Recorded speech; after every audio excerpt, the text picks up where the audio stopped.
కుటుంబానికి ఎక్కడ జరుగుతుంది లోపం? పోయిన సంవత్సరం బాగానే కలిసి వచ్చింది, ఇప్పుడు ఎందుకు కలిసి రావటల్లా? పిల్లల భవిష్యత్తు బాగానే ఉందనుకున్నాం, చివరికి వచ్చేటప్పటికి ఎందుకని ఈ ఆటంకాలు? అన్నీ బాగానే ఉన్నాయి, పెళ్ళికి ఎందుకు ఈ ఆటంకం కలుగుతుంది? నా వ్యాపారంలో ఎందుకు ఈ నష్టం వస్తుంది? నా కుటుంబంలో ఎందుకని ఈ మధ్యలో గొడవలు మొదలైపోయా? ఎందుకని ఈ పైరులో నాకు ఈ విధంగా అన్ని అవరోధాలు జరుగుతున్నాయి?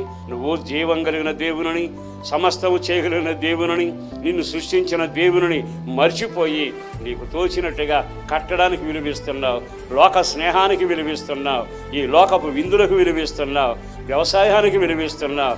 కానీ ఎంత కలుగు చేసిన దేవునికి విలువివ్వకపోతే నీకు తృప్తి కలగదు కదా, క్షేమం కలగదు కదా. ఈ రోజైనా ఎవరికి వాళ్ళు ఆలోచించండి.